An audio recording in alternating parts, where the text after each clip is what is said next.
Hey ladies and gentlemen, welcome back to the channel. As always, it is Nick here back with your daily crypto news and analysis, and today we're going to be talking about Chainlink, aka Link. So sit back, relax, and before we fully jump on into this video, I do just want to ask guys to hit that like button. It does help the channel grow immensely, and of course I always do greatly appreciate it. And also I just want to ask you guys, how has your day been? I want to hear from you guys about how your day has been. No matter if it is day or night, wherever you guys are. Like I said, today we are going to be talking about Chainlink, and I have been, really taking some positions on Link, and I've been telling you guys about that as well. Honestly, Chainlink is one of those assets that I continue to stack a little bit around this range. I'm going to be talking to you guys a little bit about the floor model that I'm following, as well as where we could really kind of head to in terms of Link's price. I will talk to you guys by the end of this video as well as on where my exit plan is on Link, as well as why I do believe that this is going to be an incredible long-term hold. So let's just dive in and let's talk about a few things. So first off, we're going to be talking about my floor model that I'm, really kind of watching to hold here. So I bought Chainlink at around this price range that I bought down here. It was at about like $6.52. I put in a buy order at about like $6.50. That was targeted. I also bought around $8, and I also bought around like $7.50 around those ranges, just simply because I felt that it was a good area to enter in. Of course, I did buy a little bit under the resistance zone at the 236 because I figured that that was actually going to hold, but obviously it didn't hold. But this is the area that I'm really kind of looking at in order for this to actually continue to hold. If this does not hold, I do have a stop loss under this area at a roughly price of like $6, and I think it's like 40 some cents. So if we do get a wick below that, my stop loss will be triggered, and I will essentially be out of that position that I did take around this area. So with that, my next point of entry would be either at the bottom of this candle wick at $5.31, or where I actually foresee Chainlink going if we do have that crashing momentum in this market, where Bitcoin does go down to like roughly like 23K to 26K. And those prices are down here at roughly $4.30 to $5, with $4.50 being the mid-term area to really kind of watch for in terms of a buy point. And you guys can see those demand zones going back as far as like 2019. If we can get into this at around these ranges, that is a perfect entry point because, of course, you guys do see some of my exit points up there, but I'm going to be talking to you guys about a lot of those exit points and really kind of addressing where I foresee this actually going. So with that in mind, let's talk about Chainlink. Let's talk about a few things happening around this project and why I do foresee this being an incredible DeFi and long-term gem. I mean, it's not even focused on DeFi, but it's focused on a lot of things, and we're going to be talking about that. So first off, DeFi. We do see our wrap tokens are critical for unlocking the liquidity necessary to support the growth of the multi-chain DeFi ecosystem. Learn how Chainlink Proof of Reserve can execute automated on-chain audits to help verify that wrap tokens are fully backed. This is great. Honestly, I think that one of the main problems right now in crypto is just lack of transparency behind backed tokens. We've seen this problem arise, for an example, with Luna, right? Luna was, a project that essentially failed due to, terrible backing. Of course, they were pretty transparent on how they backed the project, but we do see, a lot of problems arising around like Tether, for an example, right? Tether is not transparent with their backing at all. So when we talk about audits and things like that, around these wrap tokens, I actually think that this is a great thing for the DeFi space. And as we do know, Chainlink for the longest time has been a DeFi giant, and they, are really focused on DeFi. But don't forget the fact that they are also focused on many other areas, and we're going to be addressing those areas by the end of this video as well. Now, I think that this is great. This just came out today, but I also wanted to talk to you guys a little bit about this as well. So as we are seeing NFTs in gaming becoming a big thing, all right, we look at the Chainlink VRF, and this is actually allowing for a lot of these games to have their utility truly shown. This is unlocking those possibilities that we have yet to really kind of see unlocked within a lot of games, but this is actually unlocking those, potential use cases that we are really kind of looking at in terms of these games for utility. We do see our fantasy metaverse, Bullyverse, is using Chainlink VRF to help fairly distribute bear NFTs to winners of the Bear Hunt game. Chainlink VRF is integral to helping ensure the Bullyverse features end-to-end transparency for an unrivaled user experience. And like I said, with a lot of these games, they do, want to have these, it's play to earn sort of aspects in them. Now, to actually have that, be fair and, to have that actually work, Chainlink is essentially unlocking those utility-based, use cases within these games. And like I've said, games within the NFT and the metaverse scene are huge. And I don't need to tell you guys that. I'm sure that a lot of you are probably all aware of the metaverse continuing to grow. Some of these tokens did absolutely incredible runs. Like, for an example, Decentraland was one that I was actually in very early on at around it was like 15 to 20 cents before it ran to like $5. I did not get into ApeCoin or Sandbox or anything like that, but we do know that actually Infinity did like a 20,000% plus run in 2021. It was insane. And honestly, a lot of them are, great for demand and for a lot of this space to really kind of build out. I mean, a few of these were like the main ones in terms of the foundation for the metaverse. But also NFTs. NFTs are huge right now, and they are continuing to grow in demand for the retail use cases. So when we look at things happening around the games within Chainlink, Chainlink is unlocking these major necessary parts for these games to really unlock the potential behind utility-based NFT metaverse games. Now, we also do see our Goosebumps link, fees and staking grow with smart contract usage. Now, we're actually going to be talking about staking here shortly for Link, because I think that this is going to be a major area to focus on, as well as a massive value driver for Link in general. But we do see here, fees and staking grow with the smart contract usage. Hundreds of Chainlink decentralized Oracle networks will essentially flow all the way through key decentralized services to all blockchains, all dApps, growing smart contract dApp usage. I mean, this is all massive demand, and you guys do see a few of the areas that they're focused on: market data, keepers and compute, cross-chain services, data marketplace keepers, weather data, proof of reserves. And again, you guys can see all blockchains. It does not matter which one. It's going to be all dApps. Everything will be essentially connected, and we do see dApp fees go to the payment contracts.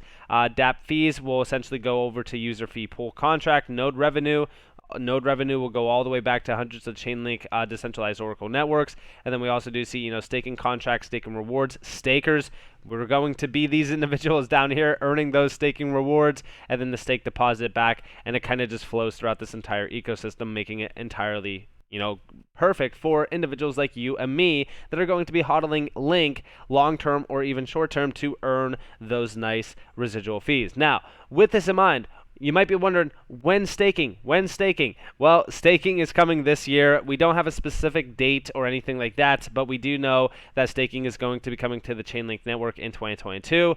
And this is Chainlink's cross-chain interoperability protocol. Now, this is not the same as like Quant, and I've always said that, don't try to compare Quant to Chainlink. Chainlink is going to be the interoperability bridge between a lot of use cases to the blockchain. For an example, all of these use cases outside of the blockchain will essentially be interconnected with blockchain technology to have that efficiently, those efficiencies gained.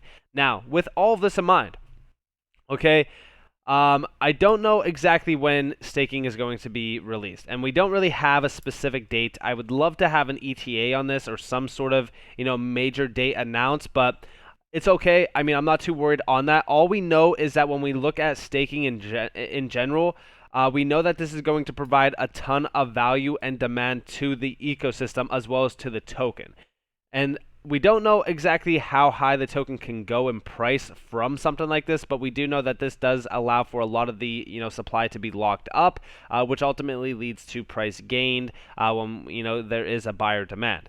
Now, let's talk about a few things. So obviously they are focused on DeFi, and their ecosystem is continuing to grow out day in and day out. And you guys do see leading projects across the DeFi choose Chainlink, and you guys do see a lot of these like Synthetics, Avi. I've talked to you guys about Synthetics before, and even Avi a little bit. And then of course we do see other ones. You guys can see where they are focused on: synthetic assets, money markets, decentralized exchange, stablecoins, decentralized exchanges, and staking. And then here is the most trusted Oracle network in DeFi, securing billions of value. Look at their entire DeFi ecosystem. This is massive. And a lot of these are some of the assets that I actually hold on a day-to-day basis. So to me, it is like a no-brainer move to, hodl Link as well, because again, I support a lot of I shouldn't say a lot of, but some of these projects in general. So to me, it's a no-brainer move. And you guys could read all about a lot of these projects and things like here on Chainlink's website, because a lot of the use cases that they are building out are very interesting. And then, of course, we do see why Chainlink for NFTs in gaming. And again, I've talked to you guys a little bit about this with just Bullyverse in general, but they are unlocking the potential for a lot of these games. And we do see NFTs, gaming, NFTs.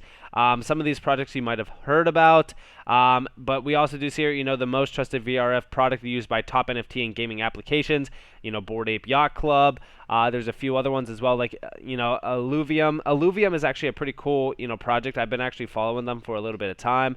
But there's a ton of other ones here, and you even see Axie Infinity as their number one. So to me, I think that they are building out a very strong, ecosystem, specifically around a lot of use cases within markets that are doing great within crypto, like DeFi, NFTs, and Metaverse. Like, that is a huge, that's like the top industries right now within crypto that have been getting a major spotlight on them. But also, we do see, use Chainlink as your blockchain abstraction layer. Now, this is the fastest growing network of enterprise Oracle nodes, and we do see enterprise blockchain use cases powered by Chainlink. We do see them here. You guys could read all about them, like I said. And here is the top enterprises leveraging Chainlink. So we do see T-Mobile Systems, LexisNexis, Swisscom, AccuWeather as well. And you guys could read all about these as well, but you do see a few down here, like, Associated Press, World Economic Forum, AWS. I mean, guys, the adoption that's happening for Chainlink is absolutely insane. And I've always said, like, almost everything will essentially be connected through this.